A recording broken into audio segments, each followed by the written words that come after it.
Hi everyone, welcome to Lola's Frugal Life. This is episode number 241. Today we're going to be talking about staying on top of your expenses. So please stick around for a few quick words from our sponsor and we'll get right into the show. Are you in the mood to learn something new? Well, Skillshare is now offering 1 month free of Skillshare Premium.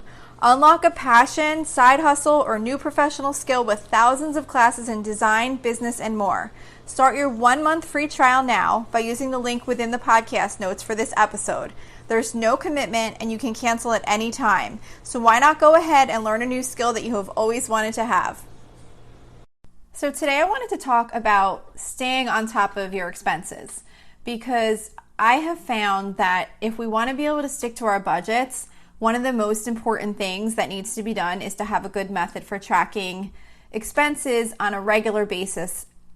And I feel like that's not weekly. Like for me, I have found that when I used to track expenses weekly, like after the week was over, once I realized I was over budget, there was nothing I could do because it was already in the past. So I was kind of more adding everything up and then saying, okay, we went over budget. And I would try and look at it and figure out like what caused us to go over budget. And it wasn't usually really, a lot of just kind of like spending on things we shouldn't be spending on. It was usually like, I forgot that I had to purchase those batteries earlier in the week, or, maybe we traveled more than usual and spent more money on gas, or maybe I had to pick up a pair of pants for my son for work to start a new job, or all these random things that might happen in your week that you kind of forget about. And I realized that my budget wasn't working because I was recording everything at the end after it had already happened, and then it was too late to really do anything about it at that point.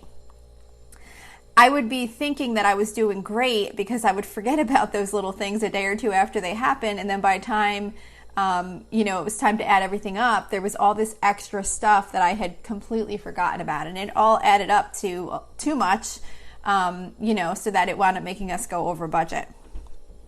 So one thing that I've kind of found to be really helpful in sticking to my expenses and kind of staying on top of them is planning out the week. I have found that when I have a certain budget for like general weekly expenses that covers things like gas and groceries and like whatever of those other like miscellaneous type things that might come up during the week. And I found that if I try to think through the week, like what's specifically coming up this week, and putting down an estimate of what I might need to spend on, I'll have a better idea of how much cushion there might be left in the budget for the week. So like, for example, say if I knew my son was going to be starting a new job and he was going to need a pair of pants or something like that, I would put that down as an estimate and say, okay, well, I'm going to have to buy this. It's not like an item that I would normally budget for, but it's something this week that's kind of particular to this week that I know I'm going to need to spend. So before the week even starts, I would look at what my weekly spending budget is and say, okay, well, I know I'm going to have to spend this. I know we always spend this much money on this pretty much every week. I would figure out how much I thought we were going to spend on gas. Like say, for example, if maybe we had a couple of new events we had to attend, or maybe a birthday party that was a long distance or whatever. Anything like that that's kind of unusual or different than our normal spending, I would estimate how much we were going to spend on those things that are going to be coming up this week. And by doing that, it would help me get a better idea of how much cushion there might be left in the budget for the week. And then I would know if I have to really kind of hold back on anything that isn't really urgent, or if I might have a little wiggle room to pick up things as they're needed. I also do my grocery shopping at the very beginning of my budget week, so that way I am able to record what I spent on groceries, and if I wound up spending more than usual, I could make an adjustment like right then, saying, okay, I spent more on groceries this week, so I need to make sure that I'm really careful on what we spend the rest of the week. It just kind of gives you like a perspective on the upcoming week, on knowing how tight you need to be with the rest of your spending, or if you maybe spent less on groceries, you could say, okay, well, I could pick up this other thing this week because I saved money on groceries. So planning out your week, I have found really has been helpful to me to kind of stay on track, because it gives me a better idea of what our expenses might look like and how much wiggle room I might have during that week. Another tip I have that really has helped me is recording my expenses every day. Now, I know sometimes there's some days you just don't have time, but if you try as like a general practice to update your budget on a daily basis, it has helped me be so much more successful with staying within the amount of money I want to spend. Because when you record your expenses right after they occur, you won't have the risk of forgetting about those little purchases that you made a few days ago. I could see if I record my expenses right away, I can see if I've already hit my budget earlier in the week, and then that will make me more aware of any additional purchases that I might have to make, knowing that they're going to cause me to go over budget. It doesn't mean that there might not be something that comes up that it's, I just have to buy this item for whatever reason, it's really urgent. But at least I'm aware that that's going to make me go over budget, and I'll have to try and make it up somewhere else. By knowing that, you might decide not to purchase something that you don't really need. You kind of have that information in your mind because you're staying on top of what you've spent so far. It not only kind of helps you keep up on top of your expenses when you're doing it on a daily basis, or at least, maybe every other day. I find that daily, for me at least, has been much more helpful, because there are times when I bought something yesterday and I've already forgotten about it by the next day, because you're just busy and you're living life, and it's just so easy to forget about those small purchases that you need to make. But not only does it help you keep on top of your expenses, I feel that it's easier to record a few things at a time than have to record like a week's worth of activity all at once. A tip for trying not to let credit card purchases get away from you. So if you're tracking your actual expenses against your budget based on the activity in your checking account, it's also really important to add that extra step of tracking your credit card expenses as they occur, not when the bill comes. And one way that I've found to be helpful in sticking to my budget when it comes to credit card purchases is that I record the purchase against my budget, and then I subtract the amount out of my available checking balance. I don't do this in my actual register, like I use QuickBooks, so I don't record it in my actual checkbook register, but I have a separate spreadsheet, and I will minus out of my available balance whatever amount the purchase was that I need to pay on my credit card. So I basically kind of show the expense, and then I minus out from the available amount whatever the cumulative amount is that I owe to the credit card. So I kind of show it as like a due to whatever credit card it's due to.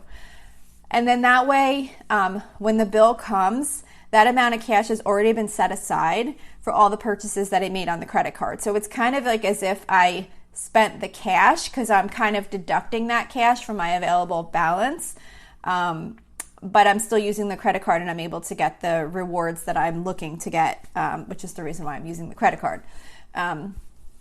So that has really helped me by recording the activity as if that cash is no longer available, because really it isn't. I mean, you don't want to be using a credit card regularly for things that you don't have money in your checking for, because then you can run into the situation where you wind up running a balance on your credit card. So by kind of saying, as you're making those purchases, saying, okay, this money is no longer available for other things, it will help make sure that you have that cash available to pay the bill in full when it comes, and avoid any interest expense that you might end up getting if you don't have the money available. And if you do use credit cards, another tip is to just try and maybe limit yourself to one card if possible. I know sometimes different cards, like if you're trying to get rewards or cash back or things like that, different cards are better for certain purchases than others. But the more cards you use, the easier it is to lose track of purchases until your bill arrives. So if you can try to limit to like one main card, that kind of makes it easier to keep track of your expenses. And I also recommend making sure that you have online access if you don't already, either via the app. Most credit cards have an app and you can quickly check your credit card activity. And then, of course, online access. If you use something like QuickBooks or things like that, you can usually import the activity also right into the software, which makes it a lot easier to record your activity, and you don't have to type all the data in. You could just kind of import it and then record your expenses, and then you could just do that every time the activity posts to the credit card, once it's cleared through. I also always check pending activity, because a lot of times the purchase won't be cleared through on the card, but it'll be pending. So I always make sure to check that, because that's another way to just make sure that you haven't forgotten about any purchases that you've made. If you do have to use a different card for a certain store, that's not what you typically use, just always make sure to try and record the purchase as soon as you get home, again, so that you don't forget. For example, I use the Target card to get the 5% back. But I never set up online access for myself and it's not something that I normally check to record the activity. So if I make a purchase at Target with that card, I make sure to record the purchase as soon as I get home from the store. Otherwise, I'm probably going to forget, and then all of a sudden a Target bill will show up and I'll say, oh my gosh, I totally forgot that I made these purchases. However, in that instance for Target, I know they have a Target debit card that is, you get the same 5%. So I keep meaning to look into that, because there's really no reason for me to have to use the credit card at Target, because I'm only using it to get the 5% off. And if I could do the same and have it linked to my checking and just pay a debit card, that's even easier. So I'm definitely looking into that. I just haven't taken the time to go ahead and make that change. But most importantly, it's just really finding a method that works for you. There's many different options on how to record your expenses. I know a lot of people love some of the budgeting apps that allow you to track your expenses against your budget. I know some of them can be automated, where it syncs up and records your activity against the budget categories. I've never actually used one of those, honestly, so I don't know fully how they work, but I know many people find them really helpful. So if you struggle with taking the time to record your activity, maybe one of those budgeting apps that you can automate would be helpful to you. I track my expenses in a spreadsheet, which I know is a little bit old-fashioned-ish, but I have a method that works and I really like it, so that's what I do. And I just haven't really had the time or energy to try switching to another method, and I don't really feel like it was necessary for me, because what I'm doing is working for me, so I've stuck with it. But you just want to decide the best way to track your expenses so that it is most helpful to you. Because like I said, the more you can kind of record them, as current, as soon as possible, it definitely helps with overspending, because you get that information right away instead of always recording it after the fact. And you won't end up accumulating all those purchases that you had forgotten about until you go to record everything and you're like, oh my gosh, where did this all come from? So those are my tips for staying on top of your expenses. I hope maybe something here was helpful to you. And don't forget that you can reach me via email with any questions or suggestions at lolasfrugallife@gmail.com. You can follow me on Instagram and Facebook at Lola's Frugal Life. You can find blog posts for each episode on my website at lolasfrugallife.com. You can also join our private listeners group on Facebook at facebook.com/groups/lolasfrugallife. And if you enjoy the show, please make sure to subscribe on Apple Podcasts, Spotify, YouTube, or wherever you listen from. And I would love it if you would screenshot the show and tag me on Instagram so that I can see you're listening. Also, if you can take a couple of seconds to rate and review the podcast, that would be really helpful to me. That is one of the metrics that is used to help the show get found by more listeners. So I would really appreciate that. So that's it for today. Thank you so much for listening, and I hope you have a really awesome day.